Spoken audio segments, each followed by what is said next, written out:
A man walked into the ocean on April 1st, 1876, but death came before he reached the water. Philipp Mainländer had already hanged himself hours earlier, using stacked copies of his newly published masterwork as the platform. He was 34 years old. His book argued that God had committed suicide and that we're all fragments of a divine corpse slowly dissolving back into nothingness. Here's the strange part. He believed this was good news. The Philosophy of Redemption hit print just days before Mainlander's death. Some scholars call it the most radical pessimistic system ever written. Others won't touch it. The philosophy claims existence itself is a wound that only non-being can heal. Life has negative value. Death is salvation. The universe is God's scattered remains, and we're all moving toward blessed annihilation. This isn't abstract theory, detached from lived experience. Mainlander's grandfather killed himself at 33. His older brother did the same. His sister would follow years later. The family tree reads like a case study in inherited despair. Born October 5th, 1841, in Offenbach am Main, Philipp Batz arrived into a household already marked by violence. His mother's marriage began with rape. The youngest of 6 children, he grew up watching mental illness consume his family members one by one. Offenbach wasn't Berlin or Vienna. It was a market town near Frankfurt, practical and provincial. The Batz family ran a business. Philipp's father had plans for his youngest son, and those plans didn't include philosophy. They involved ledgers, trade, the respectable path of commerce. From 1848 to 1856, young Philipp attended the Realschule, learning what sons of merchants learned: mathematics, practical sciences, nothing that would lead to dangerous ideas. But 1856 changed things. His father sent him to commercial school in Dresden. The decision was strategic, calculated to turn the boy into a proper businessman. Philipp went because you obeyed your father in 1856. You didn't question, you learned double-entry bookkeeping and shipping routes and how to calculate profit margins. You became useful. The thing about forcing someone into a mold is that the pressure either shapes them or shatters something inside. For Mainlander, it did both. He learned the merchant's trade, he mastered the numbers, but something else was happening beneath the surface, something his father couldn't see and wouldn't have understood if he could. In 1857, Daniel Batz killed himself. Daniel was Philipp's older brother. The family said nothing useful about it afterward, the way families don't. Mental illness was something you whispered about or ignored entirely. Daniel became another name nobody mentioned at dinner, another confirmation that the Batz bloodline carried something dark and patient. Then came 1858, and with it, Italy. Naples wasn't supposed to change anything. Philipp was 17 when his father arranged employment at a trading house there. The assignment was practical. Learn international commerce, master Italian, make connections that would serve the family business. 5 years in Naples, then home to take his place in the Batz enterprise. Simple. Naples destroyed the plan completely. The city hit Mainlander like weather he'd never experienced. This was the kingdom of the two Sicilies, where Vesuvius loomed over everything, and the streets smelled of fish and lemons and the sea. The light was different. The air moved differently. People argued and laughed and lived with an intensity that made Offenbach feel like a tomb. He learned Italian quickly, the way you do when you're young and immersed and desperate to understand what's happening around you. The language opened doors. He read Dante and found the Inferno somehow beautiful. Petrarca's love sonnets made sense in ways German poetry never had. Boccaccio showed him that literature could be both moral and obscene. But Leopardi did something else entirely. Giacomo Leopardi had been dead for 20 years when Mainlander discovered his poetry. The Italian had written about suffering with a clarity that felt like recognition. Not the suffering of tragedy or melodrama, but the fundamental ache of consciousness itself. Being alive meant being aware of your own mortality. Awareness meant suffering. The math was simple and terrible.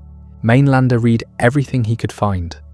The poetry, the philosophical essays, the dialogues. Leopardi became the first voice that seemed to understand something essential about existence. Not that life was occasionally painful, But that pain was woven into the structure of being itself. You couldn't extract it without destroying the whole thing. The Italian years became something unexpected. Mainlander would later call them the happiest of his life, which tells you something about what came after. He worked during the day, handling shipping manifests and trade negotiations. But the evenings were his, he read. He walked through Naples as the sun set over the bay.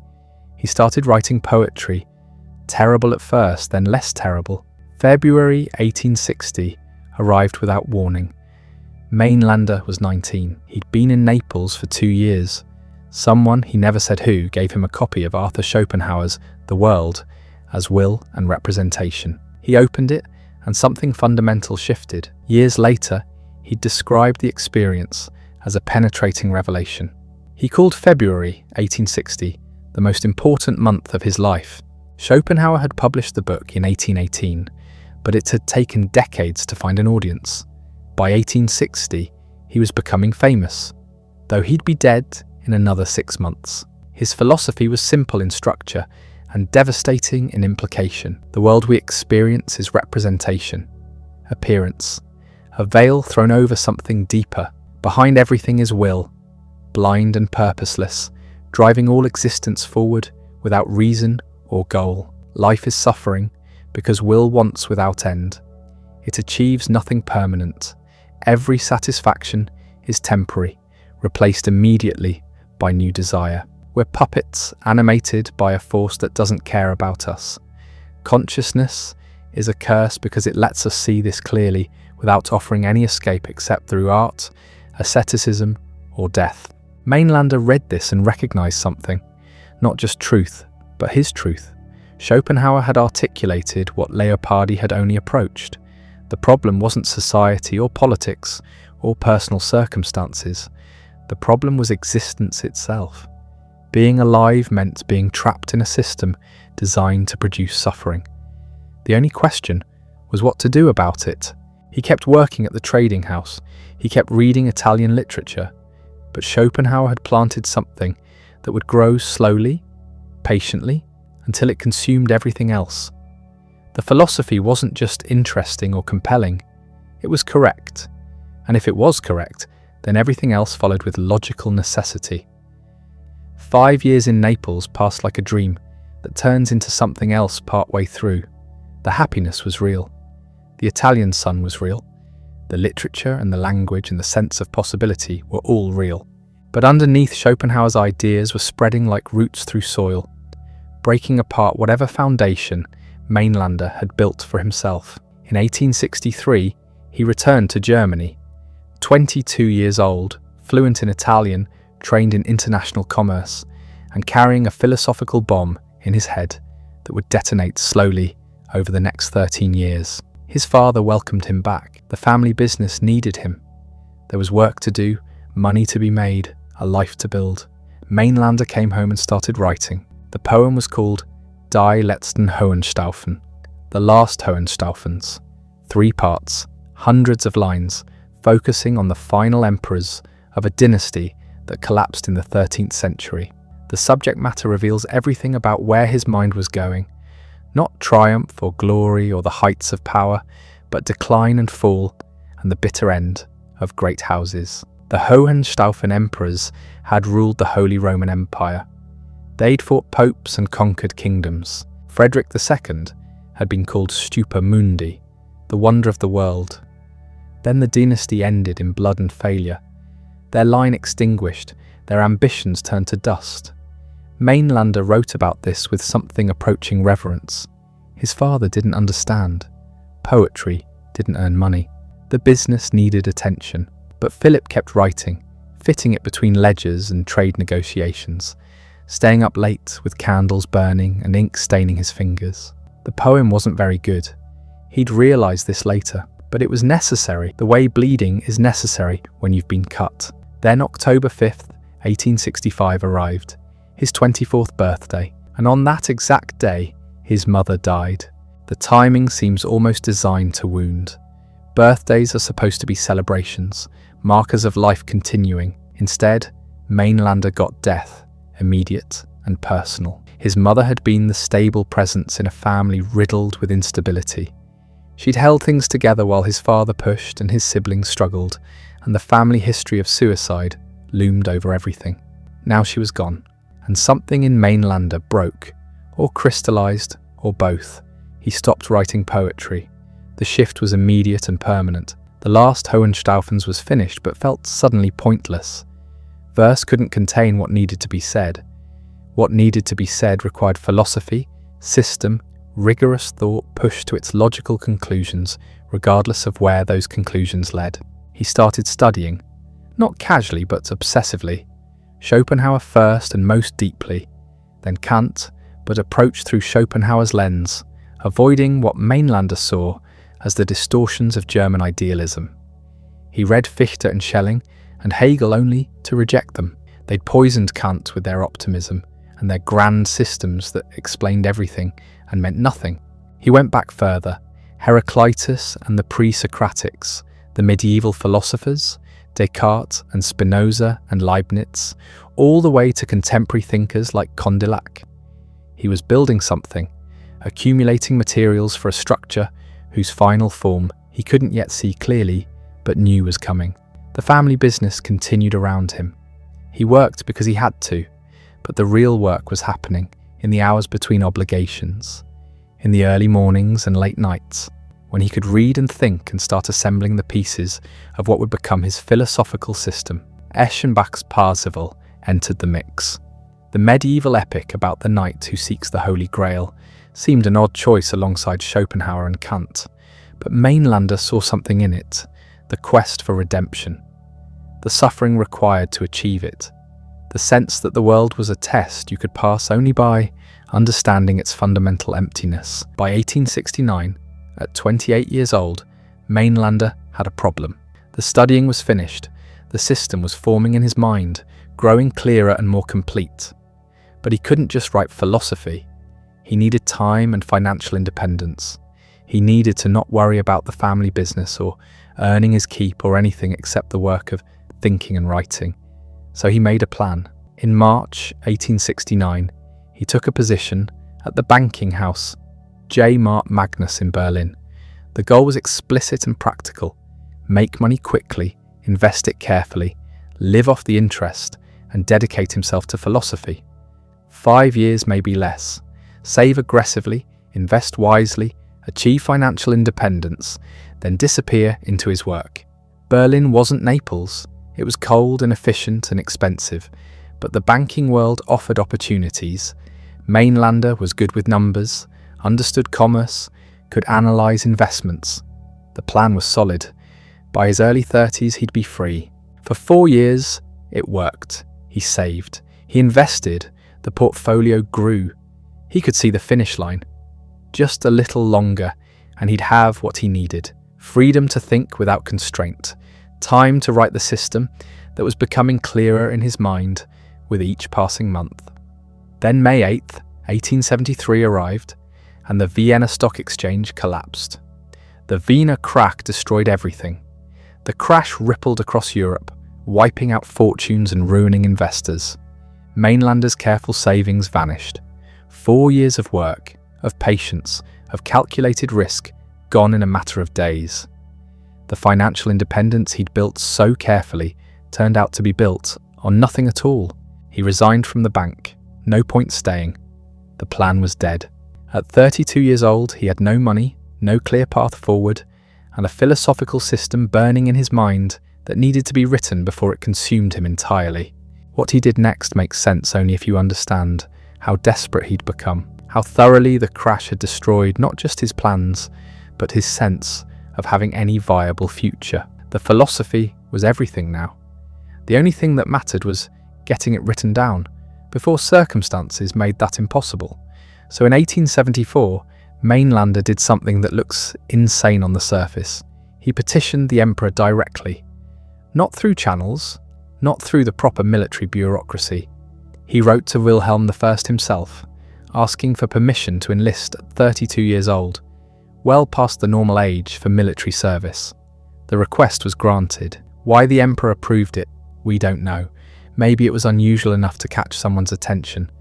Maybe there was a quota to fill. Maybe nobody cared enough to reject it. What matters is that on October 1st, 1874, Philipp Mainländer became a cuirassier in Halberstadt. Think about what this means. A man who'd spent years studying philosophy, who'd worked in banking, who'd lived in Naples and Berlin, voluntarily entering military service. Not as an officer, as a regular soldier, subject to discipline, to orders, to the grinding routine of military life. In his own words, he wanted to be absolutely, in all things, submitted to another, to do the lowest work, to obey blindly. This isn't patriotism, this isn't career advancement, this is self-erasure, a deliberate attempt to obliterate his own will through submission to external authority. It fits perfectly with what he'd been reading. Schopenhauer argued that suffering came from the will's endless striving.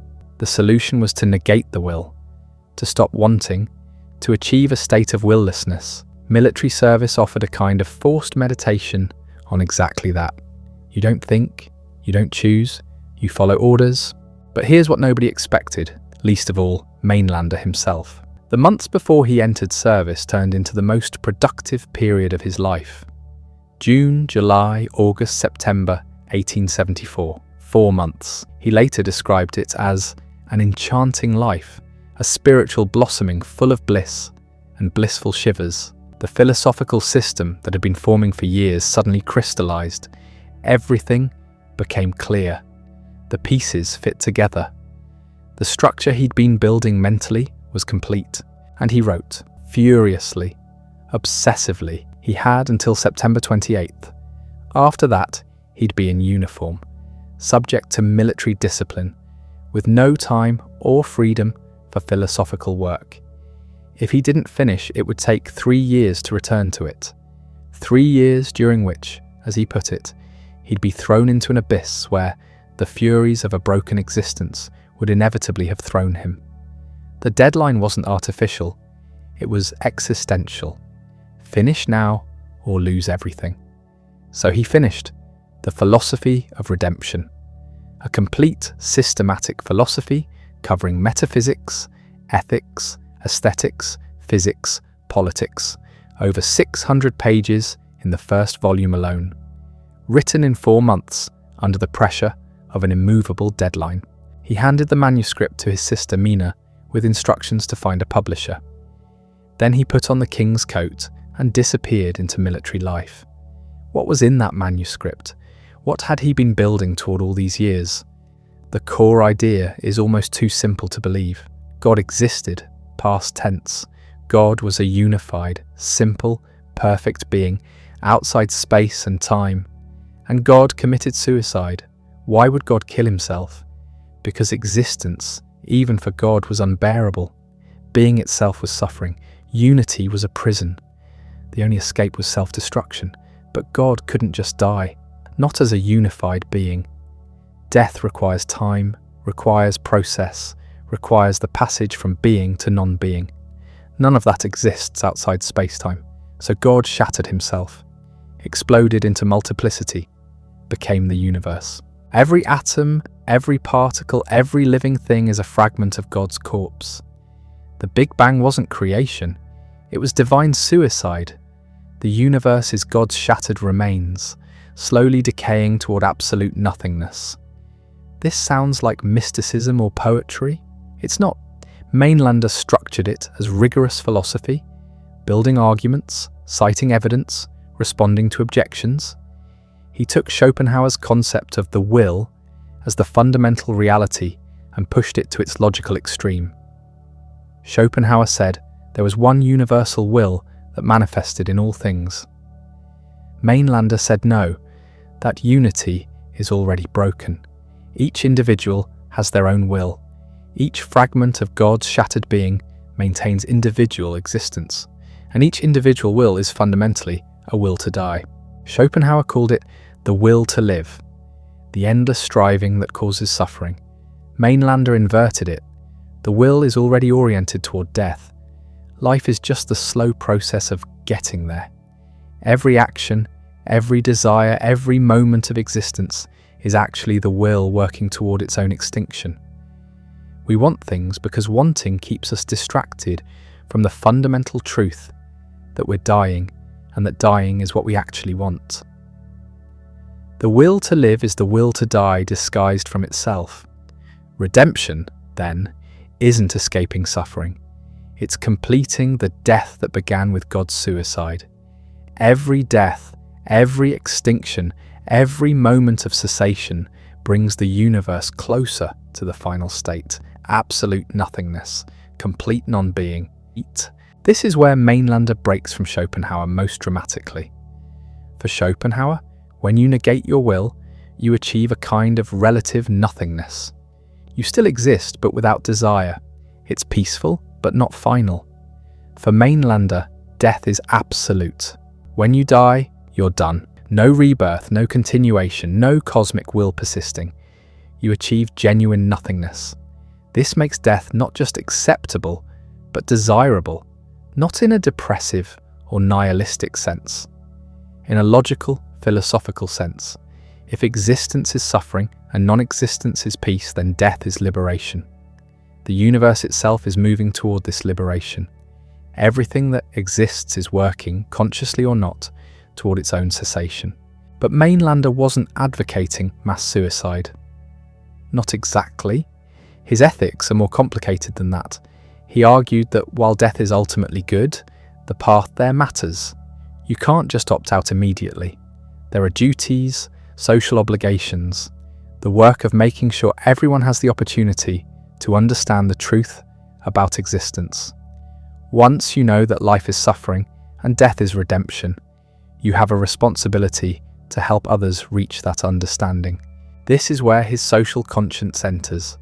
Unlike Schopenhauer, who was basically a misanthrope, Mainlander cared deeply about poverty, injustice, and working-class suffering. He saw that most people couldn't even begin to contemplate philosophical questions because they were too busy surviving.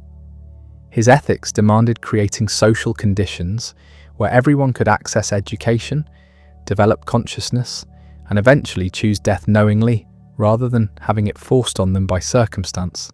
It's pessimism with a social program. The goal is universal extinction, but you have to build a just society first so that everyone can approach extinction freely and consciously. During his year in military service, Mainlander lived this philosophy in practice. Drill, orders, physical exhaustion, the complete submission of individual will to external authority. It was exactly what he'd wanted. A laboratory for testing whether the will could be negated through discipline. But the body broke faster than expected. By November 1875, just over a year after enlisting, he was released early. Officially, his service was complete. Unofficially, he was exhausted. Ineffably tired was how he described it to Mina. Physically healthy, but mentally and emotionally spent. He returned to Offenbach. The manuscript was with publishers. The first volume was being prepared for print. And Mainlander, instead of resting, entered another period of manic productivity. 2 months. November and December 1875.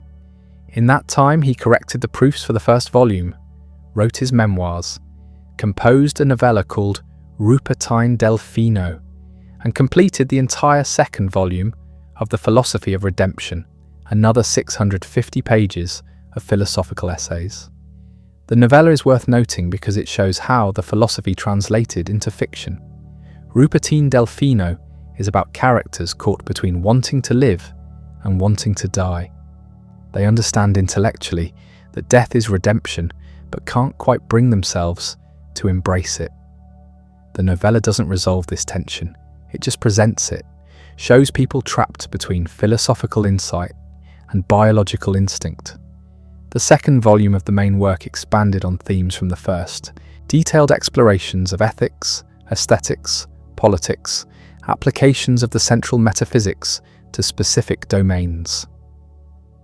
It's systematic philosophy in the grand tradition, every question addressed, every objection anticipated. By early 1876, the work was complete. Everything he'd set out to do was done. The philosophy was written, published, released into the world. And then the question that had been hovering in the background moved to the foreground. What now? Mainlander began to doubt whether his life still had value. The philosophy was finished. What duties remained? He considered political activism. Social democracy was gaining strength in Germany. The workers' movement needed intellectuals, organisers, voices. Maybe he could contribute there, help accelerate society toward the final state his philosophy predicted. He wrote down addresses to workers' groups, drafted letters, made plans, but nothing came of it. The energy wasn't there, or the conviction. Or maybe he knew that political organising wasn't really what he wanted. In letters to Mina, he expressed the uncertainty directly. Should he seek death now that his work was complete? Or should he continue living to spread the philosophy, to help build the social conditions that would allow universal redemption? One letter captures the tension perfectly. If I am not to seek death with pleasure, after this fruit has ripened, lacking any motive, I must enter into the realm of social democracy, which will allow me to become exhausted and dazed, so as not to listen to the seductive voices of this longing for absolute rest. He knew what he wanted: rest, non-being, the redemption his philosophy promised. But he wasn't sure whether wanting it was enough justification, whether he'd fulfilled his obligations to others, whether dying now would be philosophical consistency or selfish abandonment. The first volume of The Philosophy of Redemption was published in late March 1876. Mainlander was 34 years old. He'd spent 15 years building toward this moment. The book existed. His system was public.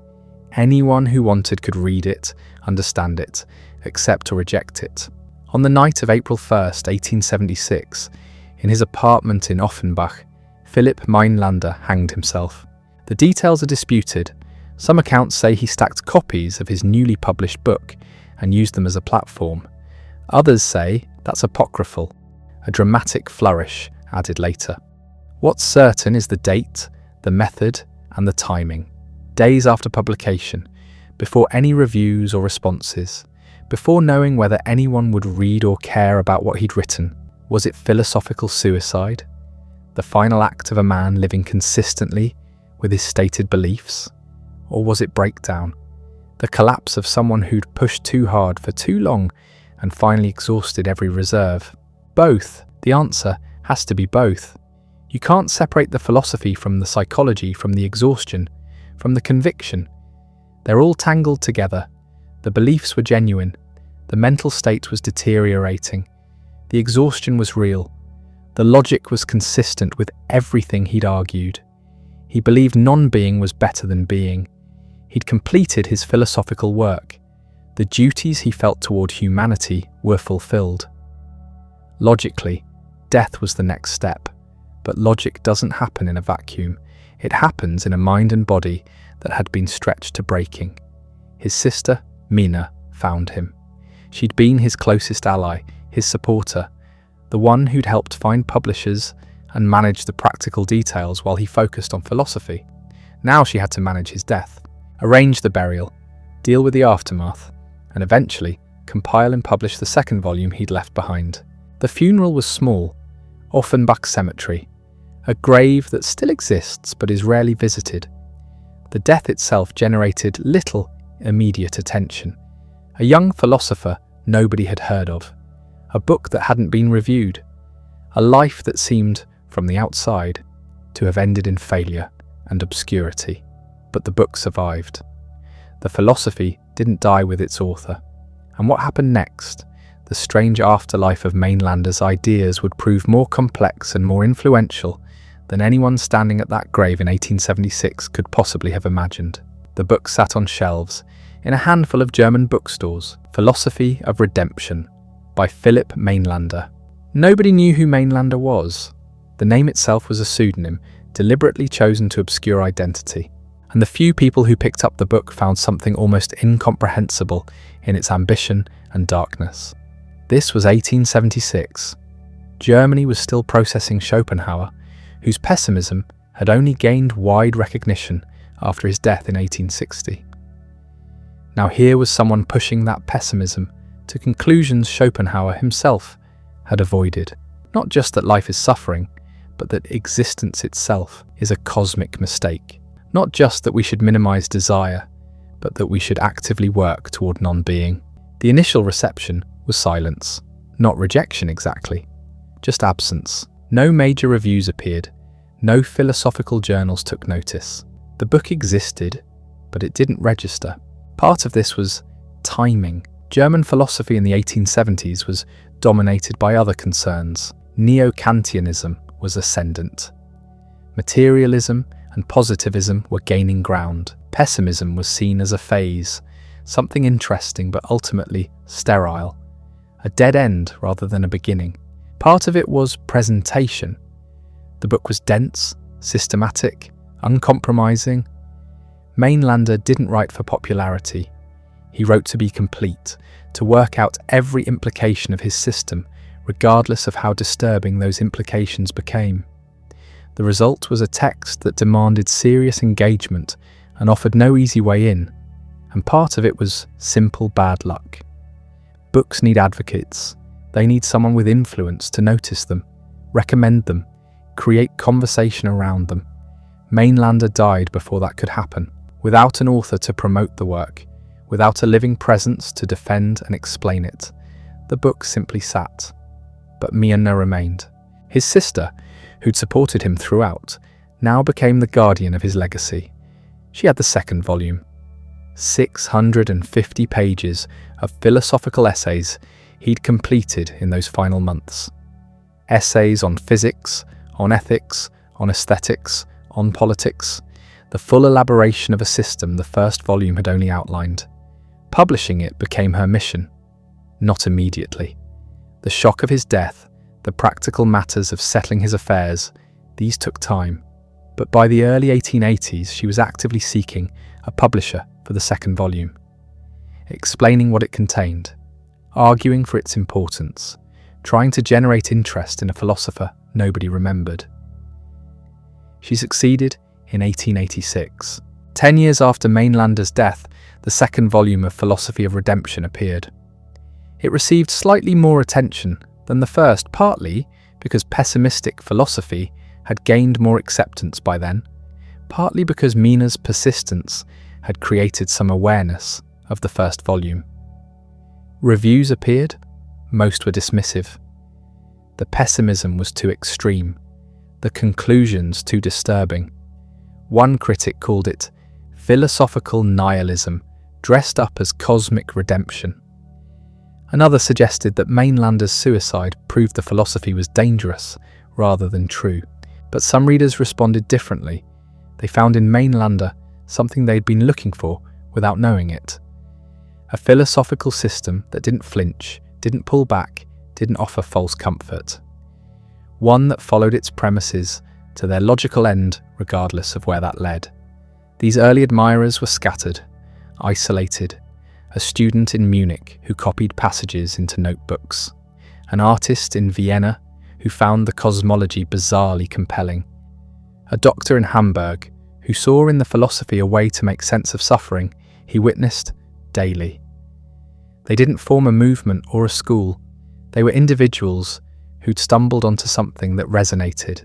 The first significant intellectual to engage seriously with Mainlander was Eduard von Hartmann, whose own philosophy of the unconscious had made pessimism fashionable in the 1870s. Hartmann's pessimism was gentler than Mainlander's, more accommodating to ordinary life. But he recognized in the younger philosopher's work a rigorous extension of principles he himself had explored.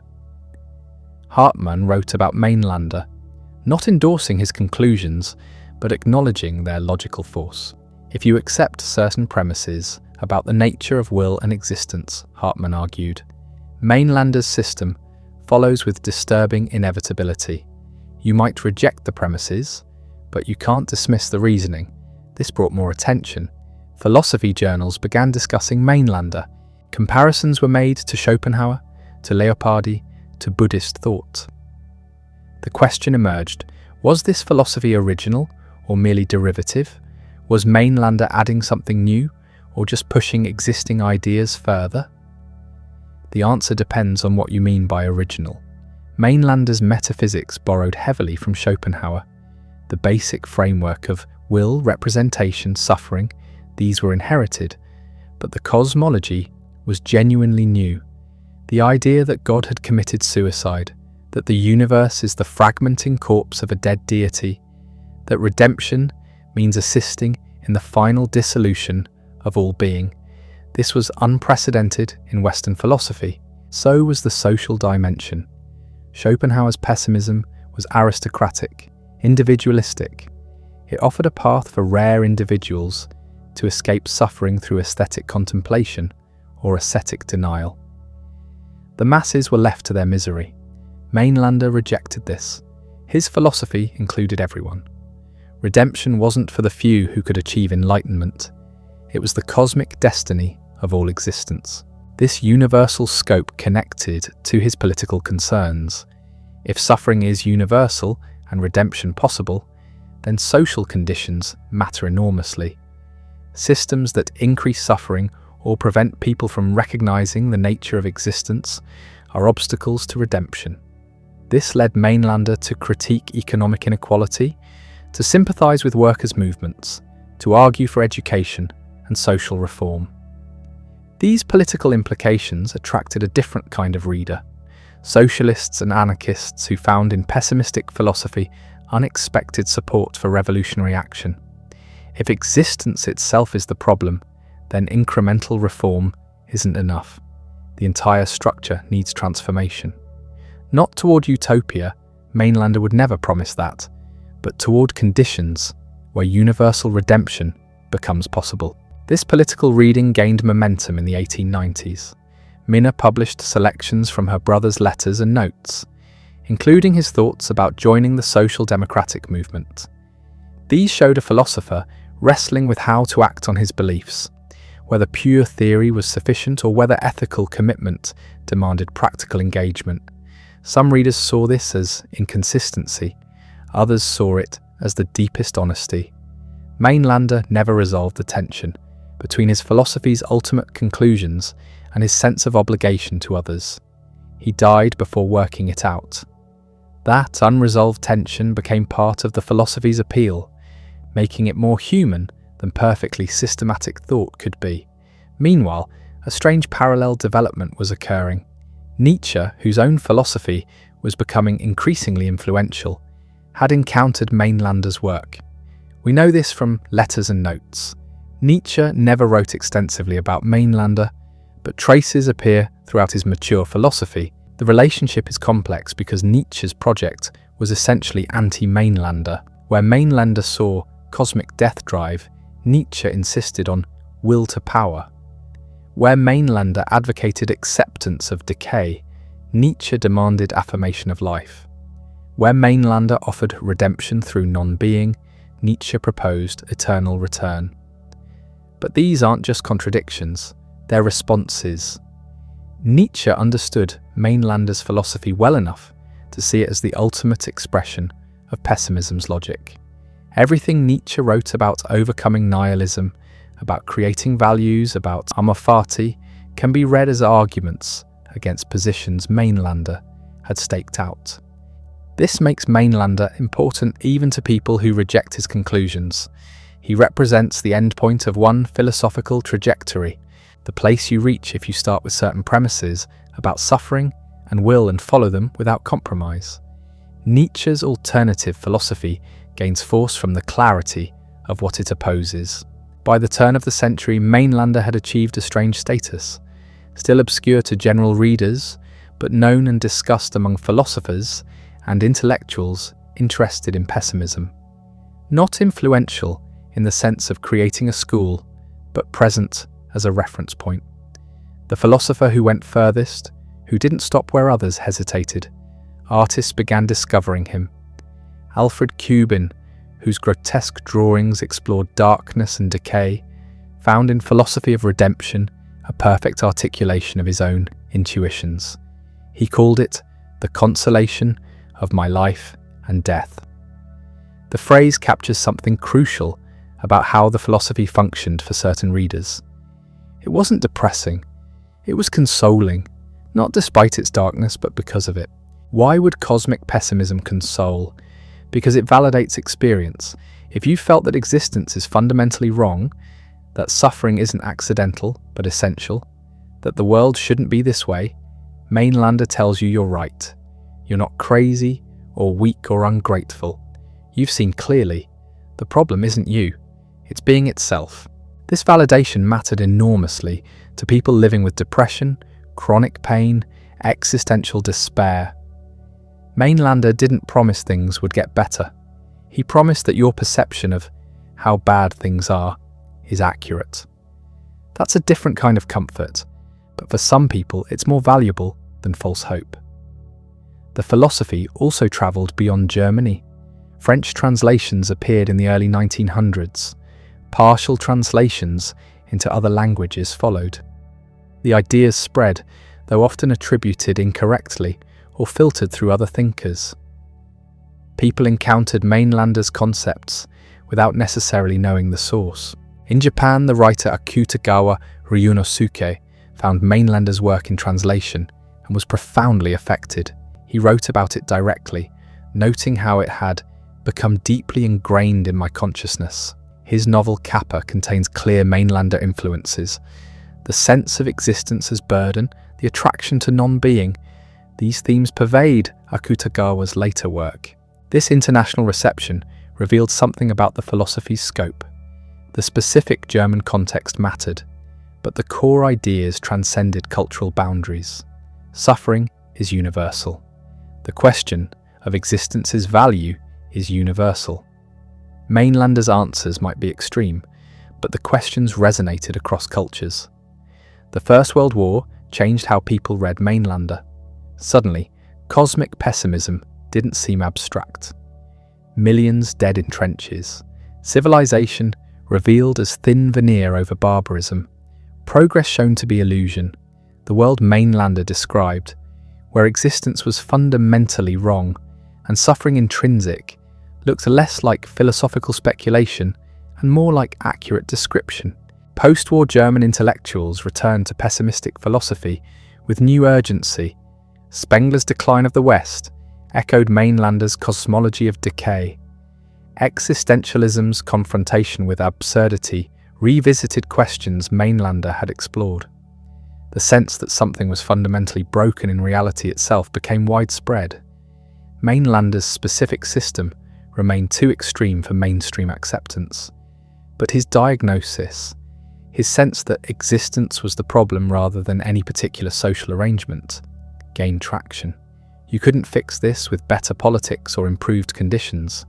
The wrongness went deeper. This is where Mina's work becomes tragic. She'd spent decades preserving and promoting her brother's philosophy, publishing the second volume, collecting his papers, writing memoirs, trying to ensure his ideas survived. And they had survived. The books remained in print, people read them, ideas spread. But in 1891, 15 years after Philipp's death, Mina killed herself. The same method, the same deliberate choice. Whether this was philosophical commitment or family curse or psychological collapse, we can't know. Probably all three, inseparably tangled. Her death added another layer to the Mainlander story. Now, it wasn't just the philosopher who died by suicide after publishing his work. It was the philosopher and his sister who dedicated herself to preserving that work. The family pattern continued. The philosophy seemed to carry its own dark weight. Critics used this to dismiss Mainlander. See what happens when you take these ideas seriously? Death. The philosophy doesn't lead to wisdom or peace. It leads to suicide. Therefore, it must be false, dangerous, something to be avoided. But that argument assumes philosophy should make you happy. That truth should be comforting, that ideas are only valuable if they promote life. Mainlander would have rejected all these assumptions. If the truth is dark, denying it doesn't make it less true. It just makes you deluded. The question his philosophy poses isn't whether accepting it makes you happy. The question is whether it's accurate, whether reality actually is the way Mainlander describes it. A fragmenting unity, a cosmic death drive, existence as mistake. If that's true, then we should acknowledge it regardless of psychological consequences. This is why the philosophy remains disturbing more than a century later. It doesn't offer escape clauses. It doesn't say, this is terrible, but here's how to cope. It says, this is terrible, and stops there. The only redemption is ending. The only solution is non-being. Everything else is delay. The modern reader encounters a fundamental problem with Mainlander's philosophy. It sounds insane. A universe born from God's suicide, existence as cosmic mistake, death as salvation. These claims don't fit our framework for understanding reality. We're trained to dismiss such ideas as religious mysticism or depressive delusion. But Mainlander wasn't mystical. He was methodical. The philosophy of redemption is structured like a scientific treatise, building arguments step by step, addressing objections, providing evidence. He approached metaphysics the way a physicist approaches matter. What are the fundamental constituents of reality? What laws govern their behaviour? Where is everything heading? His answers were dark, but his method was rigorous. Start with consciousness. You experience yourself as separate from others. Your pain is yours alone. Your death will be your end, not the world's end. This seems obvious, but it contradicts Schopenhauer's metaphysics. Schopenhauer argued for a single cosmic will underlying all phenomena. Your individual will is just one manifestation of this universal force. When you die, the will continues in other forms. Nothing is truly destroyed, only transformed. Mainlander rejected this completely. If we were all manifestations of one will, your suffering would be my suffering, but it's not. When you die, something genuinely ends. Your individual consciousness ceases absolutely. There's no cosmic recycling, no reincarnation, no continuation in different form. This revision seems small but changes everything. If individual wills are genuinely separate, then individual deaths are genuinely final. You can actually escape existence rather than being endlessly recycled through it. Schopenhauer's universe was a prison with no exit. Mainlander's universe was a prison with billions of individual escape routes. This makes suicide philosophically coherent, in a way it wasn't for Schopenhauer. If death means absolute cessation, if your individual will can be permanently silenced, then death becomes salvation rather than transition. Now add the cosmological dimension. Why do individual wills exist at all? Where did they come from? Mainlander's answer: God's fragmentation. Before time, before space, before matter, there was simple unity. Perfect, unchanging, eternal. This unity possessed consciousness, but no experience. It existed outside time, meaning it couldn't change, couldn't act, couldn't become anything other than what it already was. This state was unbearable, eternal existence with no possibility of non-existence, the ultimate prison. The only escape was self-destruction. But how does a timeless, spaceless unity destroy itself? By shattering into multiplicity, by becoming the universe. The Big Bang wasn't creation, it was divine suicide. Every particle, every force, every conscious being is a fragment of that original unity. We're all pieces of God's corpse, slowly decaying toward final nothingness. This explains why existence feels wrong. It is wrong. We're not supposed to be here. Our existence is the result of a cosmic catastrophe, a divine death that's still unfolding. The universe's expansion, entropy's increase, the heat death predicted by physics. These aren't neutral facts about matter's behavior. They're the continuing process of God's dissolution. Everything is moving toward absolute zero, toward final silence, toward the non-being that was God's goal from the beginning. Human consciousness is particularly important in this process. We're not just fragments decaying passively. We can actively participate in the cosmic death drive. We can choose to end our individual wills, speeding the universe toward its final state. This is where the ethics become clear. The supreme moral principle is recognizing that non-being is better than being. Once you understand this, your actions should align with it. You should minimize suffering, your own and others. You should reduce the amount of will in existence. Ultimately, you should embrace death. But here's where Mainlander parts from simple nihilism. He doesn't say existence is meaningless. He says it has one meaning: to end. That's not the same as having no meaning. A fire exists to burn itself out. It's not meaningless. It has a clear purpose and direction. The fire's meaning is its own exhaustion. Existence is similar. We exist to cease existing.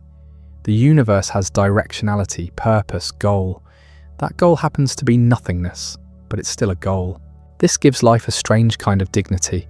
You're participating in something cosmically significant. Your death isn't a private tragedy. It's a contribution to the universe's fundamental project. Orthodox Christianity promises resurrection.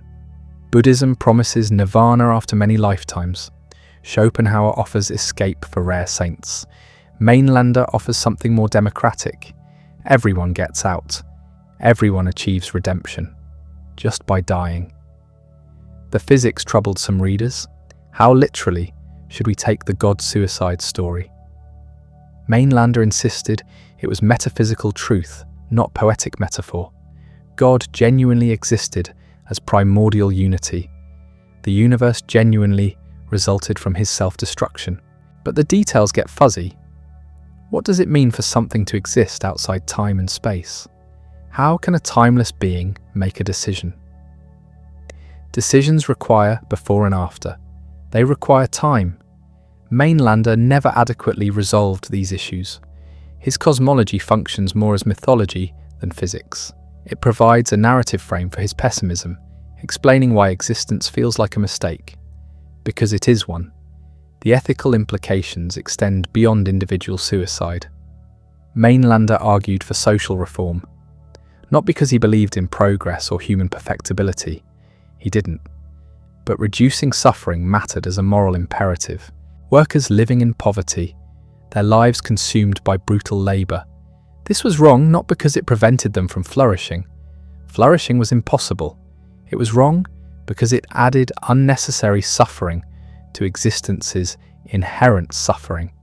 Improve conditions not to make life good, which is impossible, but to make it less terrible. Reduce pain not as path to happiness, but as harm reduction while we wait for death. This distinguishes Mainlander from quietistic pessimism. Schopenhauer advocated withdrawal from the world, ascetic renunciation. Stop wanting things. Stop trying to change conditions. Accept suffering as inevitable. Mainlander found this inadequate. Yes, existence is fundamentally wrong, but that doesn't mean all suffering is equally necessary. Some suffering results from social structures we can change. We should change them. He supported workers' movements, progressive taxation, education reform.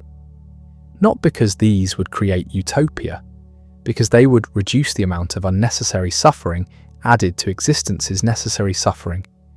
This social dimension made his philosophy politically useful in unexpected ways.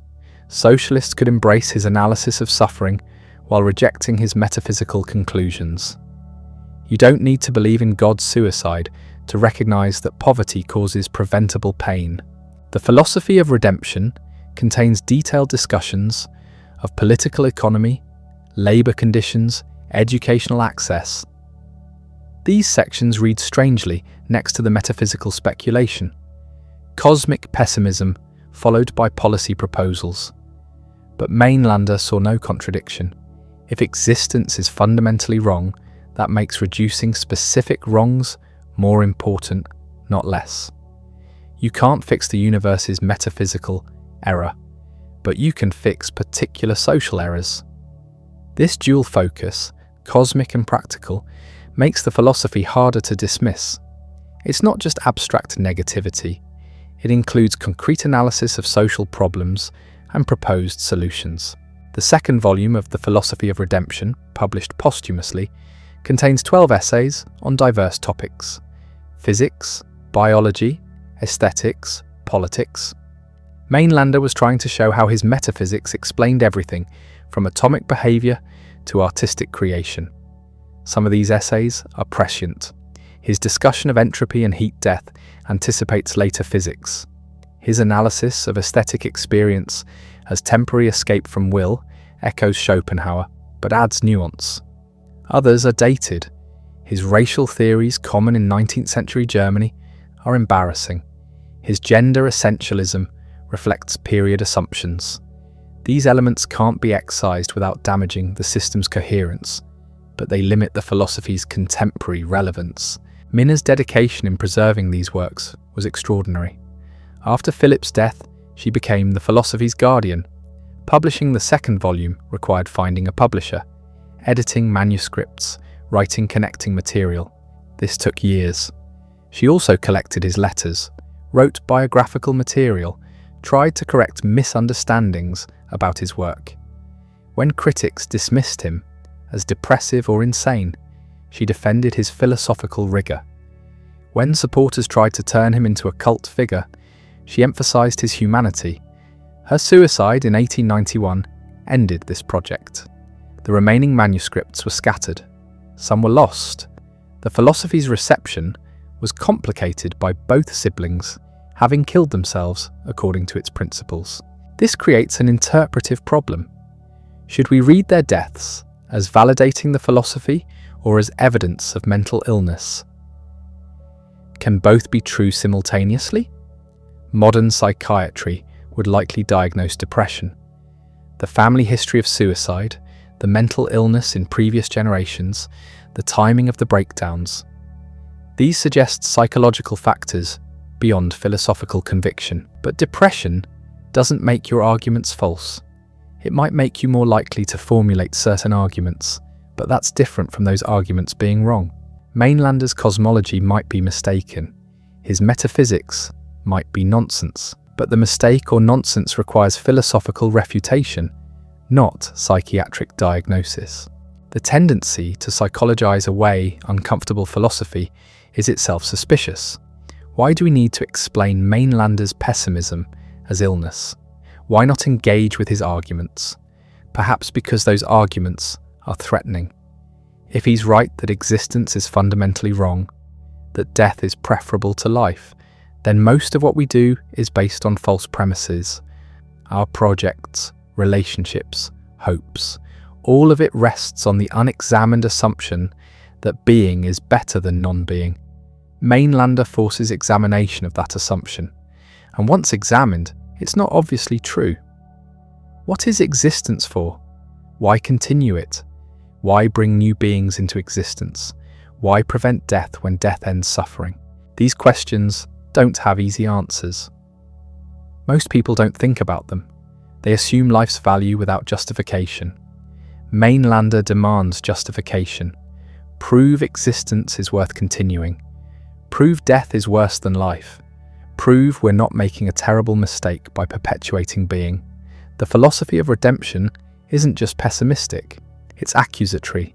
It suggests we're complicit in unnecessary suffering by refusing to acknowledge reality's true nature. Every child born is another fragment condemned to experience existence's wrongness. Every death prevented is another delay in the universe's rightful return to nothingness. This is why the philosophy generates such strong reactions. It's not just dark or depressing, it's challenging fundamental assumptions about value and meaning that most people never question. The academic reception remained limited. German philosophy, after 1876, moved in different directions. Neo-Kantianism dominated universities. Phenomenology emerged with Husserl. Existentialism developed through Kierkegaard's influence. Mainlander fit none of these movements. Too metaphysical for neo-Kantians, too systematic for existentialists, too pessimistic for everyone. He became a footnote, the philosopher who killed himself after publishing his book, arguing that death is salvation, a cautionary tale about taking ideas too seriously. But footnotes sometimes contain important information that main texts overlook. Mainlander's marginalization might reflect not his philosophy's weakness, but its uncomfortable strength. What if he's right? Not about the details, not about God's suicide necessarily, but about existence's fundamental character. What if being really is worse than non-being? What if consciousness is a cosmic mistake? What if the universe's trajectory toward heat death represents genuine progress toward a better state? These possibilities terrify most people.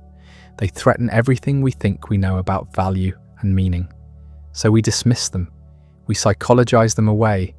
We call them depressive delusions and move on. But the arguments remain, waiting for anyone brave enough to take them seriously. The modern world has a curious relationship with suffering. We acknowledge it exists, but we insist it's solvable. Cancer research will cure disease. Therapy will heal trauma. Economic growth will eliminate poverty. Technology will fix everything eventually. This optimism isn't just temperament, it's ideology. The belief that progress makes things better, that human effort can overcome any obstacle, that tomorrow will be brighter than today. Mainlander would find this absurd, not because progress is impossible, but because it misses the point. You can cure every disease, eliminate every injustice, perfect every social system. The fundamental wrongness of existence remains untouched. Because the problem isn't that existence contains suffering. The problem is existence itself. This distinction matters enormously. Most pessimism is conditional. Life is bad because of specific problems. Fix those problems and life improves. Mainlander's pessimism is unconditional. Existence is inherently negative. No amount of improvement changes this basic fact. Think about what this means for all our projects and ambitions. You work to build a career. Why? To achieve security, respect, satisfaction. But these are just ways of making existence more bearable. They don't justify existence itself. They're strategies for enduring something that shouldn't be endured in the first place. Or consider relationships. We fall in love, form friendships, build families. These connections give life meaning, we say. But meaning for what purpose? To make existence worth continuing, which assumes existence should continue. Mainlander questions that assumption directly. His philosophy operates at a level most thinking never reaches. We debate how to live. He asks why live at all. We argue about which actions are good. He questions whether any action that perpetuates being can be truly good. We worry about making life better. He suggests life itself is the problem. This creates an interesting paradox. If Mainlander is right, then ethics as commonly understood collapses. Because ethics assumes life is worth living. It provides rules for how to live well. But if being is worse than non-being, then living well is impossible. You're just making the best of a fundamentally bad situation.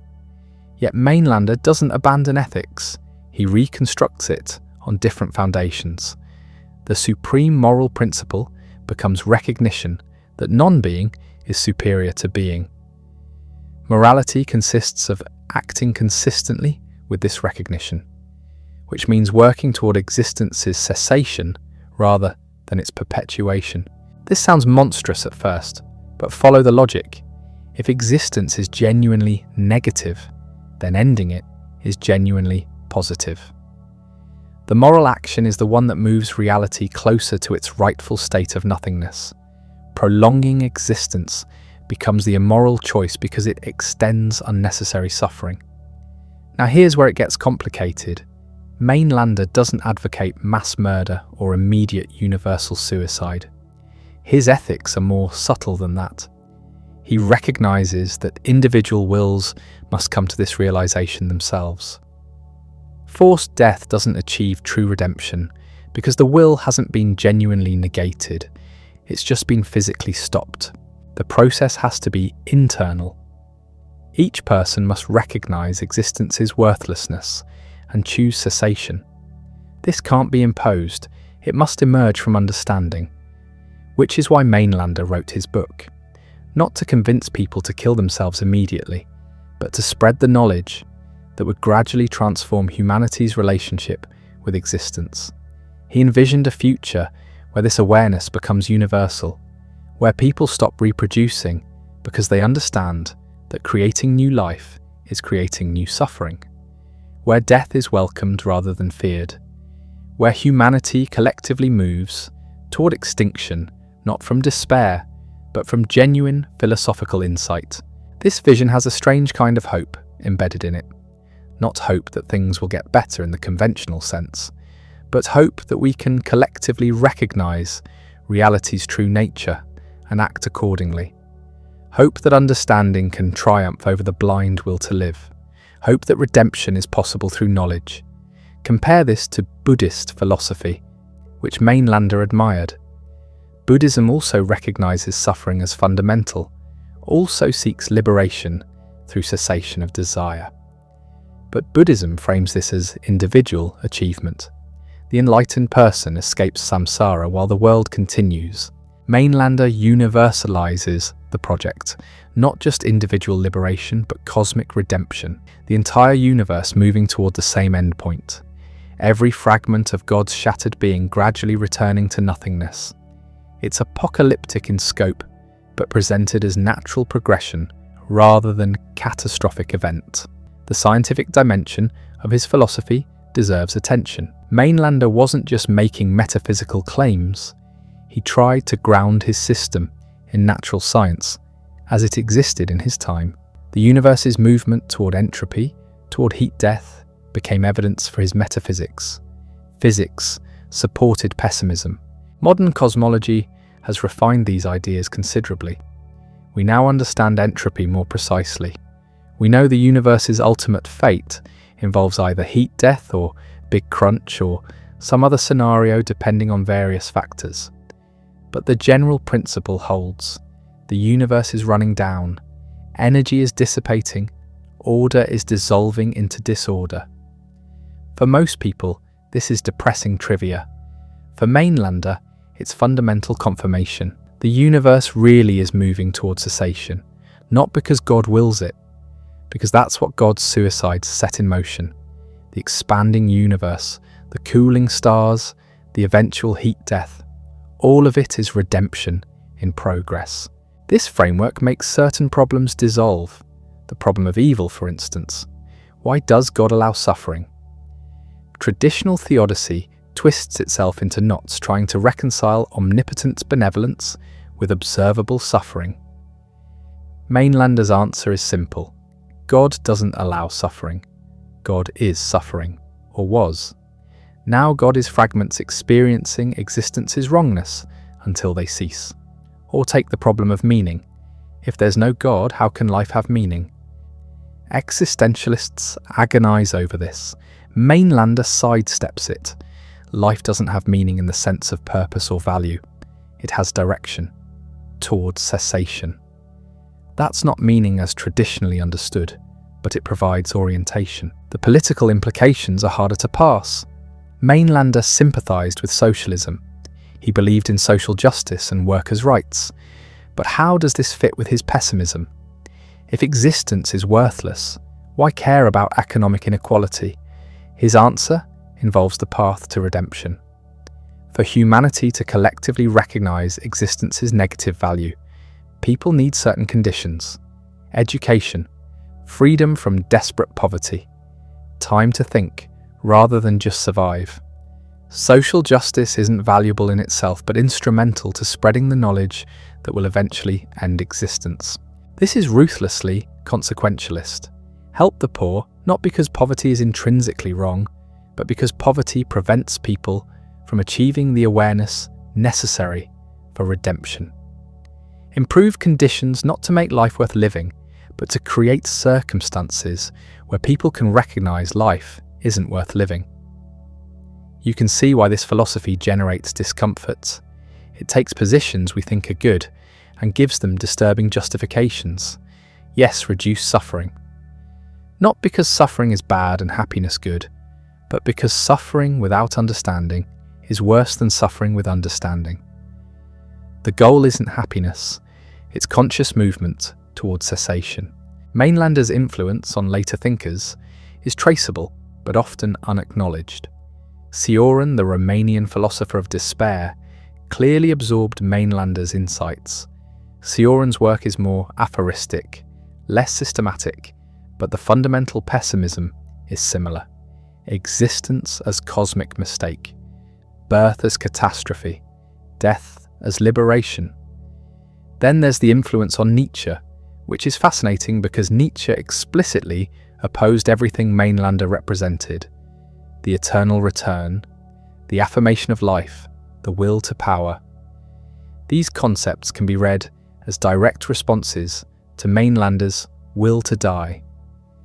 Nietzsche needed to defeat Mainlander's arguments to make his own philosophy work. The Übermensch in this reading is the answer to Mainlander's Last Man. Where Mainlander envisions humanity gradually choosing extinction, Nietzsche demands we choose existence ever more fully. Where Mainlander sees redemption in nothingness, Nietzsche finds meaning in eternal recurrence. The philosophical disagreement couldn't be more fundamental, but both agreed on one thing: life as it's commonly lived is a mistake. The difference is what to do about it. Mainlander says, recognize the mistake and correct it through cessation. Nietzsche says, transcend the mistake through radical affirmation. Same diagnosis, opposite prescriptions. Contemporary antinatalism owes something to Mainlander, though most antinatalists probably haven't read him. The argument that bringing children into existence is wrong, that reproduction perpetuates suffering, that the ethical choice is to not create new life. This is Mainlander's position, though he embedded it in a much larger metaphysical system. David Benatar's asymmetry argument, for instance: the presence of pain is bad, the absence of pain is good, the presence of pleasure is good. But the absence of pleasure is not bad unless someone exists to be deprived of it. Therefore, not existing is preferable to existing, because you avoid suffering without losing anything of value. This is Mainlander's logic in contemporary analytical form. The difference is that Benatar doesn't extend this to cosmology. He's making an argument about procreative ethics, not about the universe's fundamental nature. Mainlander goes further. Not just individual non-existence, but universal non-existence as the proper goal of everything. The question remains whether this philosophy is refutable. You can reject the metaphysics. God didn't commit suicide because God never existed. The universe isn't God's corpse. Fine, but does that touch the ethical core? The claim that non-being is preferable to being? That claim doesn't depend on the cosmology. It's a value judgment. Being has negative value. Not being has neutral value. Neutral beats negative. Therefore, not being is preferable. Where's the flaw? You might argue that being has positive value, that existence, consciousness, experience are goods that outweigh any suffering, but this requires proof. Most people simply assume it.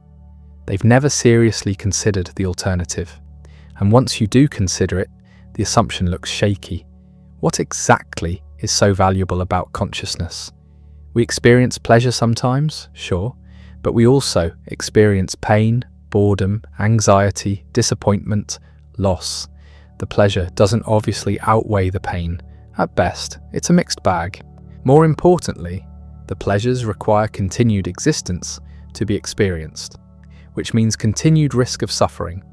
The person who never exists never suffers and never misses the pleasures they never experienced. The person who exists suffers and might experience pleasure. Which situation is preferable? Mainlander's answer is clear. Non-existence wins because it avoids all negatives without losing anything real. The pleasures of existence aren't valuable enough to justify the suffering required to experience them.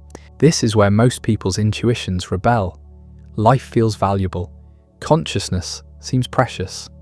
The thought of universal extinction is horrifying. But Mainlander would say these reactions are just the will to live asserting itself. Evolution programmed us to fear death and value existence.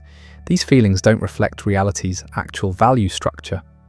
It's a difficult position to refute without simply asserting the opposite. Yes, life is valuable. Why? Because it is.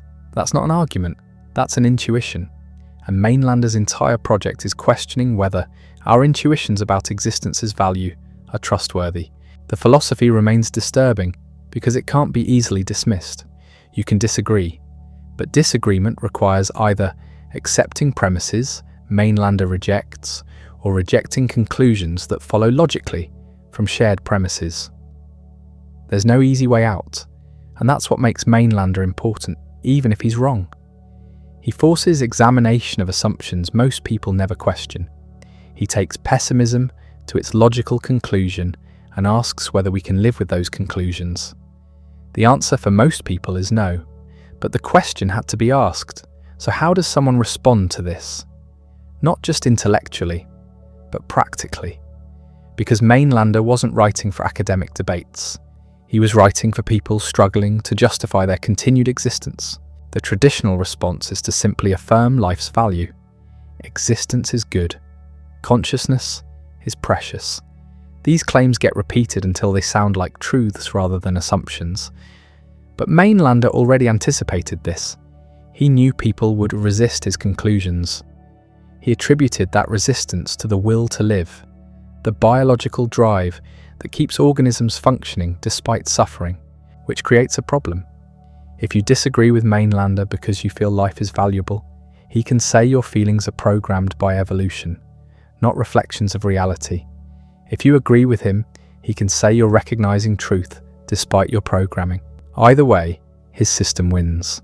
This isn't good philosophy. It's unfalsifiable reasoning, but it's also uncomfortably close to how we actually think about cognitive biases. We recognize that our brains systematically distort reality. Optimism bias makes us overestimate positive outcomes.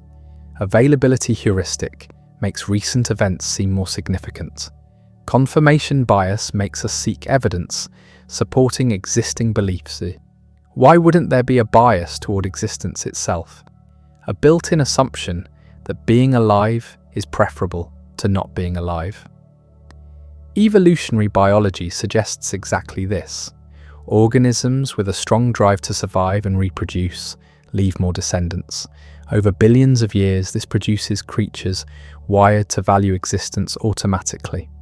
The feeling that life is worth living isn't a discovered truth. It's a selected trait. Remove that trait and the lineage dies out. Mainlander understood this. He just concluded that our instincts were misleading us. The will to live makes us cling to existence despite suffering. Recognizing this allows us to override the instinct, to choose non-being rationally rather than clinging to being instinctively. But there's a deeper response available, one that doesn't require affirming life's positive value or denying suffering's reality. It questions whether the framework itself makes sense. Mainlander assumes that being and non-being can be compared, that we can meaningfully say one is preferable to the other. But preference requires a subject, someone who prefers. Non-being has no subject. There's no one there to benefit from avoiding suffering. This might seem like wordplay. It's not. The asymmetry between existence and non-existence is fundamental. When you exist, things can be better or worse for you. Pleasure is better than pain. Health is better than sickness. But when you don't exist, there's no you for things to be better or worse for. Non-existence isn't a state you occupy. It's the absence of states entirely. Mainlander would respond that this misses the point. The comparison isn't from the perspective of the non-existent person. It's from our current perspective, evaluating whether coming into existence was good or bad.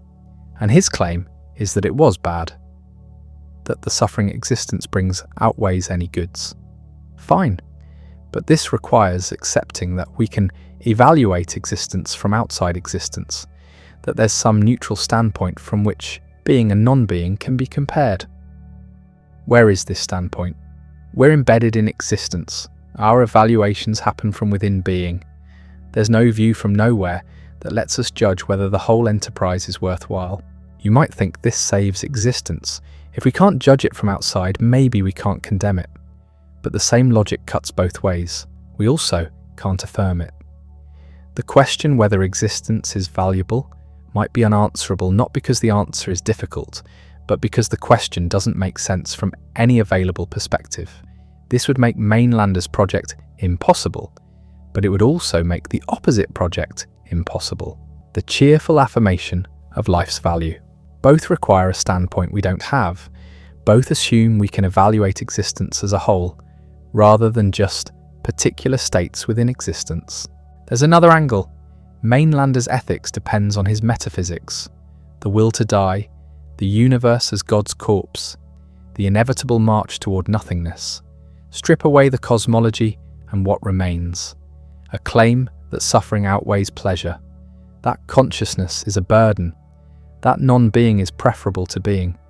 These claims stand or fall on their own. The metaphysical story about God's suicide is window dressing, and without the metaphysics, the ethics look shakier. Why should we believe suffering always outweighs pleasure? Mainlander's own life suggests otherwise. Those 5 years in Naples he described as the happiest of his life. The 4 months of creative frenzy, writing his philosophy. If existence is uniformly negative, how do we explain these periods of genuine fulfillment? Mainlander would say they're temporary reprieves from suffering, brief interruptions in an otherwise painful existence. But this seems arbitrary. Why not say suffering is the interruption and contentment the baseline? Or better, why not acknowledge that existence contains both without trying to calculate which predominates? The calculation itself might be impossible. Suffering and pleasure aren't quantities that can be measured and compared. They're qualitatively different experiences. Trying to determine whether one outweighs the other is like asking whether blue is heavier than middle C. The question assumes commensurability that doesn't exist. But even granting that comparison is possible, why should suffering count more than pleasure? Mainlander assumes suffering is somehow more real, more significant. But this is a value judgment, not a discovered fact.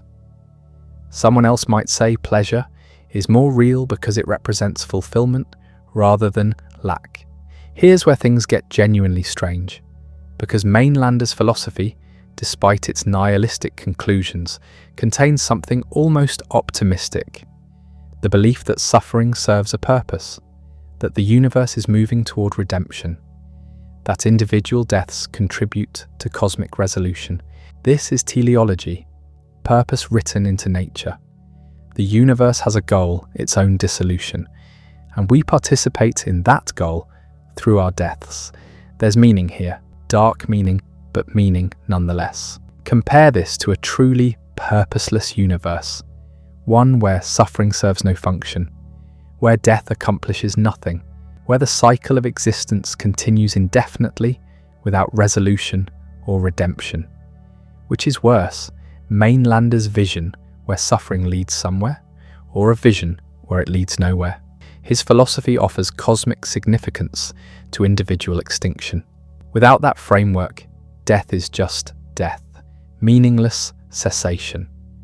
Not redemption, not contribution to universal goals, just ending. Some people find this genuinely more disturbing than Mainlander's system. At least he provides narrative, a story about where we came from and where we are going. Remove that and you're left with brute existence, followed by brute non-existence, with nothing connecting them to larger purposes. This suggests something crucial about pessimistic philosophy. It's not necessarily more realistic than optimism. It's a different lens, a way of organizing experience that emphasizes certain elements and de-emphasizes others. Mainlander saw suffering everywhere because his framework made suffering central. Someone else, using different lenses, sees beauty, connection, meaning. Neither lens is the truth. Both are interpretations. Ways of making sense of existence that highlight different aspects. The question isn't which lens corresponds to reality. The question is which lens we choose to use. But Mainlander would reject this. He wasn't offering an interpretation. He was revealing truth. The universe really is God's corpse. Suffering really does outweigh pleasure. These aren't perspectives. They're facts about reality that most people refuse to acknowledge. And this brings us to the fundamental impasse. How do you argue with someone who claims to have seen through the illusions everyone else accepts? Who attributes disagreement to bias, self-deception, or insufficient courage to face reality? You can't. The position is unfalsifiable. This doesn't mean it's wrong. Unfalsifiable claims can be true. But it means the philosophy has moved beyond argument into something else. Faith, perhaps, or aesthetic preference, or psychological disposition. Mainlander looked at existence and saw decay. Others look at the same existence and see possibility. Who's correct? Maybe both, maybe neither. Maybe the questioner assumes a single, objective answer where none exists. Different temperaments produce different philosophies. Mainlander's pessimism might reflect his personal psychology more than universal truth, but recognizing this doesn't diminish the philosophy's power. It just relocates its significance. Instead of asking, is Mainlander right? Ask what his philosophy reveals about the human condition. What does it mean that someone could develop this comprehensive system of cosmic pessimism? What does it say about consciousness that we can question whether consciousness is worthwhile? These questions don't have answers, but they're worth asking. Because Mainlander, whatever his personal demons, touch something real. The possibility that existence might not justify itself, that suffering might outweigh meaning, that the universe might be fundamentally indifferent or hostile to conscious experience. Most people don't spend much time with these thoughts. They live, work, love, die. They don't question whether the whole enterprise is worthwhile. And maybe that's healthy. Maybe constant philosophical scrutiny of existence's value is paralyzing. Maybe Mainlander's obsessive analysis prevented him from simply living. But someone has to ask these questions. Someone has to push philosophy to its darkest conclusions and see what survives. Mainlander did that. He followed pessimism to its endpoint and constructed an entire worldview around suffering, death, and dissolution. The system is comprehensive, internally consistent, and profoundly disturbing. It's also incomplete, because Mainlander's philosophy explains why we should accept death, but not how to live. If non-being is preferable to being, why not commit suicide immediately? His answer involves timing, cosmic process, individual contribution to universal redemption. But these feel like rationalizations, ways of avoiding the obvious implication of his premises. If you genuinely believe non-being is better than being, if you felt this in your bones, you'd end your existence immediately. The fact that most pessimists don't suggest something isn't quite right. Either the philosophy is wrong, or they don't truly believe it. Mainlander himself waited until his book was published. Why? If existence is suffering and non-existence is preferable, why delay? The answer might be that even the most committed pessimist retains some connection to life's value, some sense that certain things matter. Publishing your philosophy, contributing to human thought, leaving something behind. These impulses contradict pure pessimism. They suggest that existence, at least some existence, has meaning worth preserving temporarily. Mainlander's contradictions might be the most honest part of his philosophy, because no one actually lives pure pessimism. Not even pessimists. They write books, they form relationships, they care about how their ideas are received. These actions presuppose value, meaning, purpose. The very act of constructing a philosophical system assumes that thought matters, that clarity is worth achieving, that understanding has value. If existence is truly worthless, why bother explaining why? Why not just exit immediately? The delay reveals something crucial.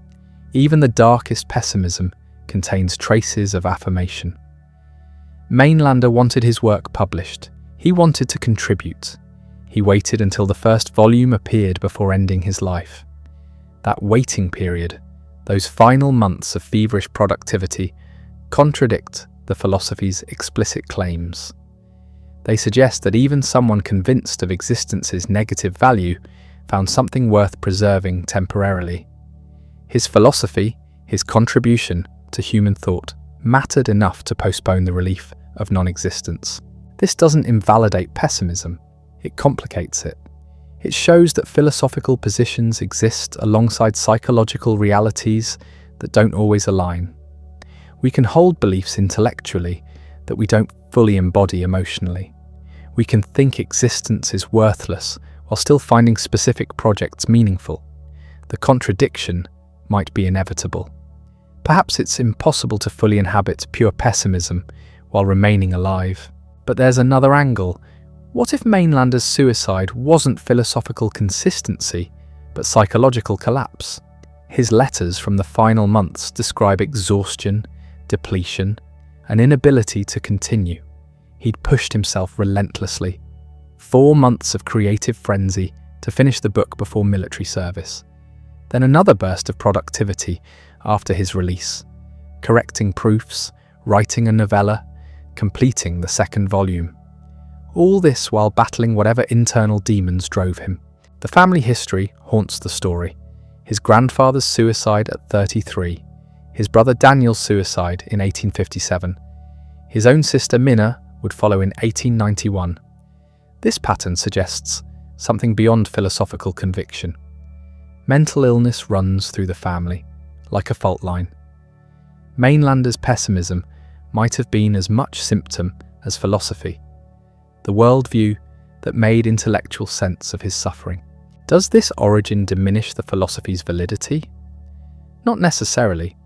Ideas can emerge from psychological distress and still contain truth. Nietzsche developed his most powerful insights while battling illness. Kierkegaard's anxiety shaped his existentialism. Personal suffering doesn't disqualify philosophical conclusions, it might enable them. Sometimes you need to experience darkness to articulate it clearly. But it does mean we should hesitate before treating Mainlander's system as objective reality rather than one possible interpretation shaped by particular psychological and historical circumstances. The philosophy reflects a specific temperament encountering specific conditions. Someone else with different biology, different family history, different experiences might look at the same cosmos and reach opposite conclusions. This brings us to the question of influence. After Mainlander's death, his work largely disappeared. His sister Mina published the 2nd volume in 1886, a collection of philosophical essays expanding on themes from the main work. A few artists and writers encountered the philosophy and were struck by its radical honesty. Alfred Kubin called it the consolation of his life and death.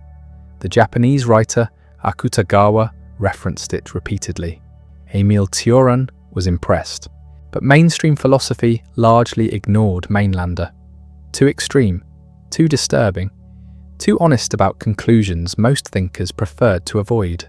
The system remained obscure for decades, known only to specialists and those drawn to pessimism's darkest expressions. Only recently has scholarship begun seriously engaging with his work, examining how he pushed Schopenhauer's pessimism to conclusions Schopenhauer himself resisted, how he constructed a cosmology that makes the universe itself temporary, how he combined radical pessimism with social concern. The rediscovery matters because Mainlander addresses questions contemporary philosophy still struggles with. If consciousness is the universe becoming aware of itself, is that awareness necessarily good? If evolution produces beings capable of recognizing existence's meaninglessness, has evolution made a mistake? If technological progress enables longer lives and reduce suffering, does that validate existence or just postpone its reckoning? These questions feel more urgent now than in 1876. We've developed the capacity to end human existence entirely. Nuclear weapons, climate change, artificial intelligence. For the first time in history, we can actually accomplish what Mainlander's philosophy suggests might be preferable: universal cessation, the final redemption. Should we? Mainlander would say yes. Most people would say no. Who's right? The answer depends on premises you can't prove. Is consciousness inherently valuable? Does suffering outweigh pleasure? Is meaning real or constructed? These are bedrock assumptions, not conclusions from argument. You either see existence as justified, or you don't. Mainlander didn't. His entire philosophical edifice rests on that foundational perception. If you share it, his system makes sense. If you don't, it seems like elaborate rationalization of depression. But even those who reject pessimism can learn from Mainlander, because he forces confrontation with questions usually avoided. Why does existence continue? Why do we create more conscious beings through reproduction? What justifies bringing someone into existence without their consent? These aren't abstract puzzles. They're practical questions with immediate ethical implications. Mainlander demands we answer them, rather than assume existence's value. His political dimension surprises people expecting nihilistic withdrawal. Mainlander cared intensely about social justice. He criticized capitalism's exploitation. He sympathized with workers and the poor. He argued that pessimistic ethics requires creating conditions where everyone can develop awareness of life's true nature. This means education, economic security, freedom from oppression. You can't achieve philosophical clarity while starving or enslaved. This practical concern distinguishes Mainlander from other pessimists who retreat into private salvation. He recognized that individual redemption isn't enough. The system must address collective suffering. His late letters debate whether to continue writing or join the social democratic movement, whether philosophy alone suffices or whether political action is necessary. The question tormented him because both seemed inadequate. Philosophy couldn't change material conditions. Politics couldn't address metaphysical realities. He chose philosophy, or rather, he completed the philosophy and then chose death. The political question remained unresolved. His sister Mina published his addresses to German workers after his suicide, texts outlining how socialist transformation might accelerate humanity's movement toward redemption. But Mainlander himself never acted on these plans. The exhaustion was too complete. What remains is the system, a comprehensive philosophy arguing that existence is God's corpse, consciousness is God's awareness of his self-destruction, and all beings share a fundamental will toward non-existence. The universe is dying, death is salvation, nothingness is the only peace. This is Mainlander's gift to philosophy, a vision so dark it makes other pessimists seem optimistic. A cosmology where entropy isn't just physics, but metaphysics. A ethics where the highest good is hastening existence's end. You don't have to accept it. Most people won't. The philosophy contradicts basic human intuitions about life's value, but you can't ignore the questions it raises. Why does anything exist? Why does consciousness emerge? What justifies the suffering inherent in existence? If you can't answer these questions, Mainlander's position gains strength through your silence. The standard responses feel inadequate. Life creates meaning through relationships, achievements, experiences. But Mainlander already addressed this. Temporary pleasures don't outweigh fundamental suffering. Meaning we create isn't real meaning. It's self-deception, distraction from the void. You're just describing coping mechanisms, not refutations. Religious answers fare no better. God's plan, ultimate purpose, eternal life. Mainlander dismantles these by making God himself the suicide. If even God preferred non-existence to existence, what hope do we have? The cosmology turns theodicy inside out. The problem isn't why God permits evil. It's why God created anything at all. And Mainlander's answer is that God didn't want to. He wanted to stop existing. The universe is his method. So where does this leave us? With a philosophy that can't be definitively refuted, but also can't be fully lived. A system that explains too much and too little simultaneously. Too much because it accounts for suffering, meaninglessness, and cosmic indifference with comprehensive logic. Too little because it can't explain why we keep living, why we care, why we find things beautiful despite believing them worthless. Mainlander himself embodied this contradiction. He wrote for years about existence's negative value while continuing to exist. He delayed suicide to publish his work. He cared about how his ideas would be received. These actions betray investment in life, even while arguing life has no value. The gap between philosophy and practice reveals something neither the philosophy nor its critics fully address. Perhaps humans simply can't align belief and behaviour completely. Perhaps we're condemned to live as if life matters even when we're convinced it doesn't. This might be the real insight, not that Mainlander was right or wrong about existence's value, but that the question itself might be unanswerable in any final sense. Different people will reach different conclusions based on temperament, experience, biology, circumstance. Some will see existence as gift, others as curse. Neither can prove their position to the other, because the disagreement lies beneath argument. Mainlander saw the curse clearly. He articulated it brilliantly. He built an entire philosophy explaining why existence fails to justify itself. Then he followed his logic to its conclusion. That final act has haunted philosophy ever since, not because it was tragic, though it was, not because it was premature, though it was, because it posed a question that philosophy still hasn't answered. If the most rigorous pessimism leads to suicide, and most pessimists don't commit suicide, what does that tell us? That the philosophy is wrong? That philosophers lack courage? That intellectual positions and lived experience operate in different registers? Maybe all three, maybe none.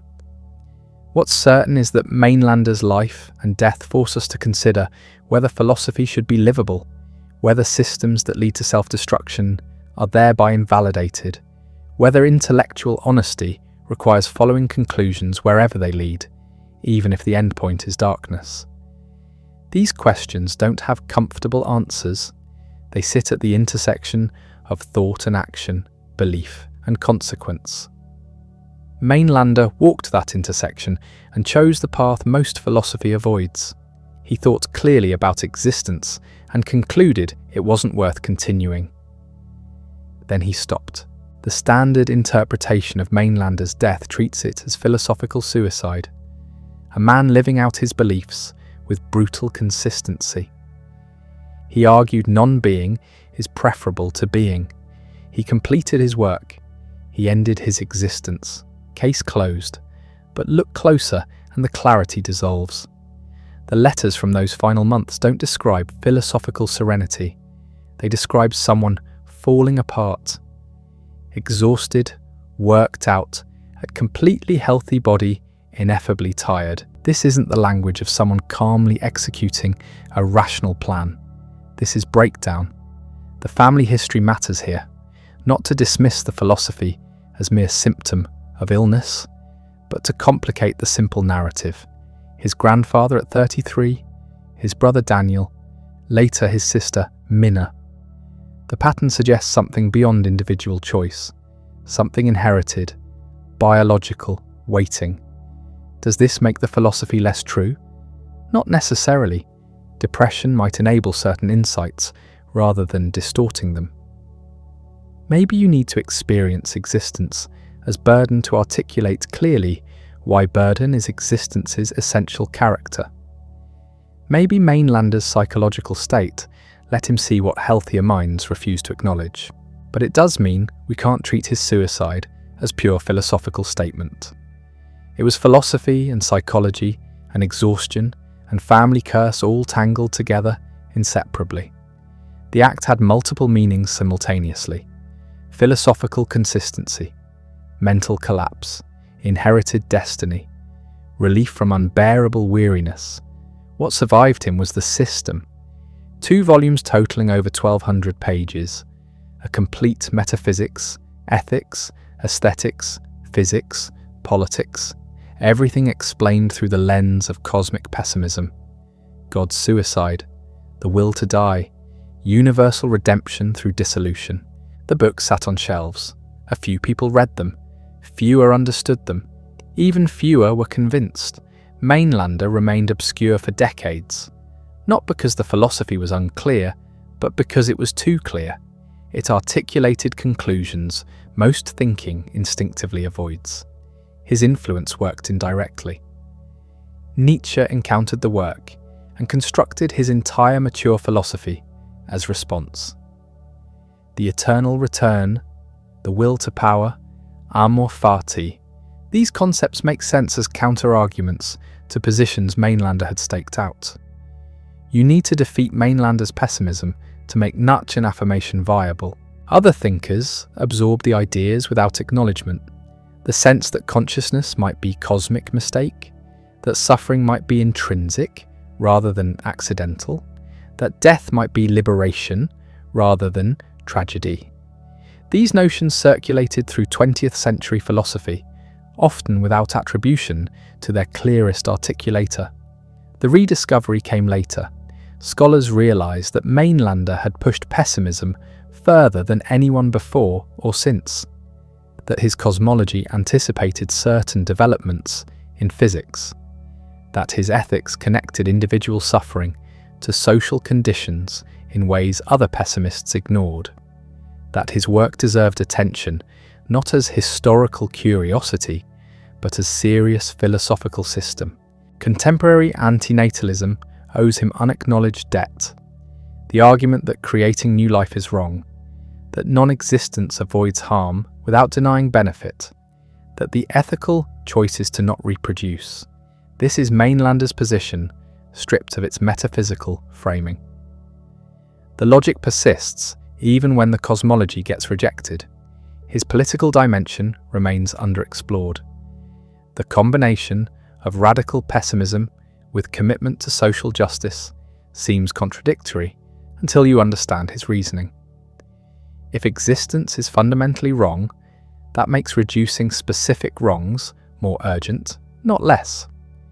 You can't fix the metaphysical error, but you can address preventable suffering. Justice matters precisely because existence doesn't. What do we make of all this?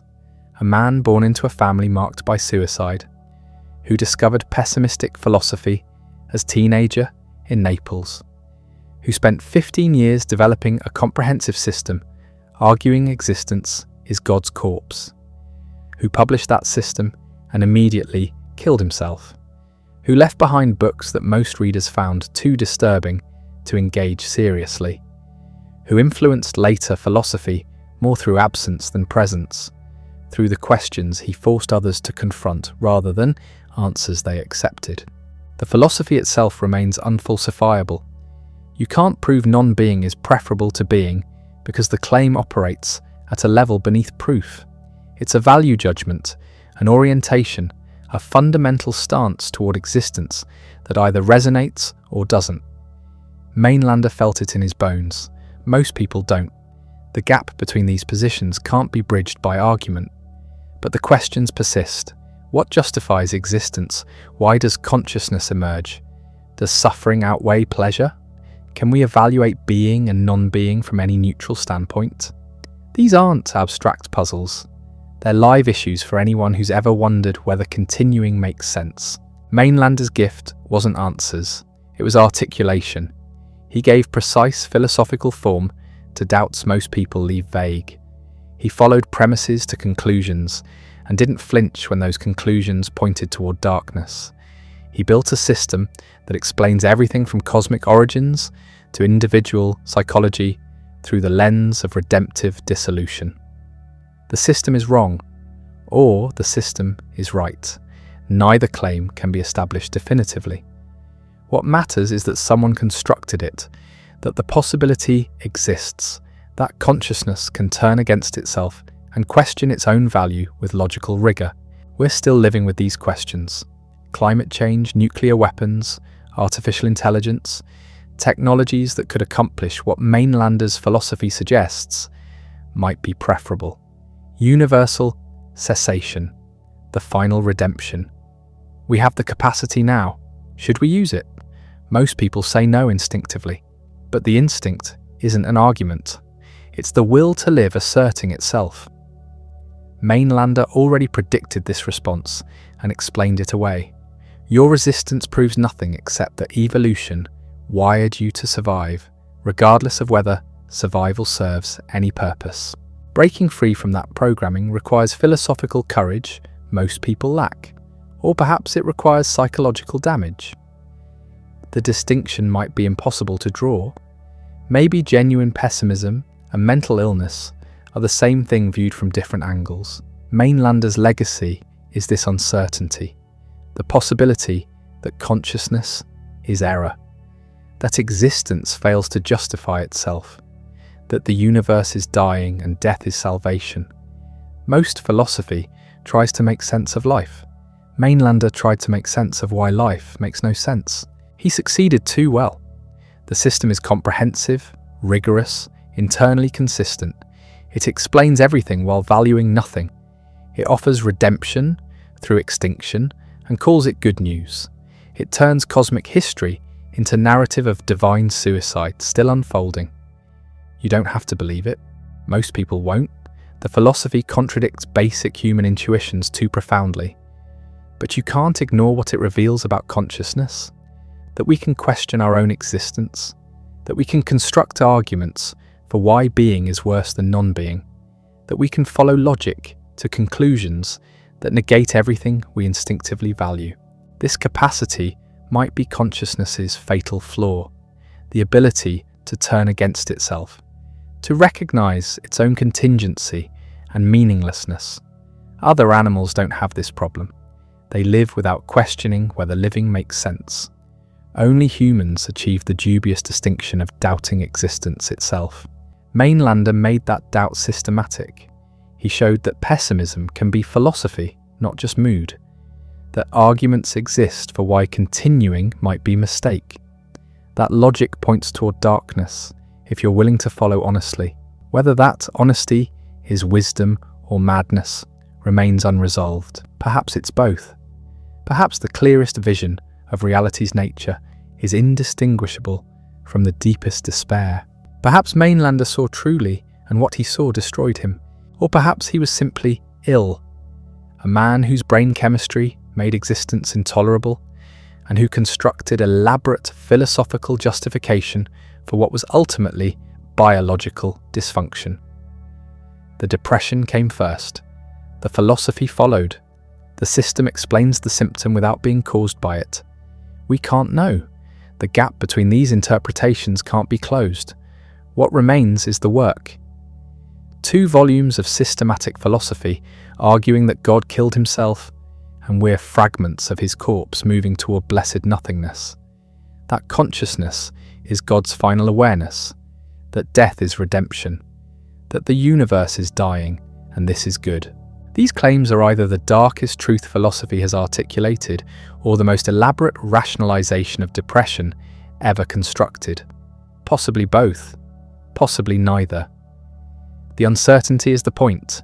Mainlander forces confrontation with questions that don't have comfortable answers. Questions about existence's value, suffering's meaning, death's desirability. Most philosophy avoids these questions or answers them too quickly. Life is valuable because it is. Consciousness is precious because it is. These assertions substitute for argument. Mainlander demanded argument. He constructed one. The argument leads to conclusions most people reject. But rejecting conclusions doesn't dissolve the questions that generated them.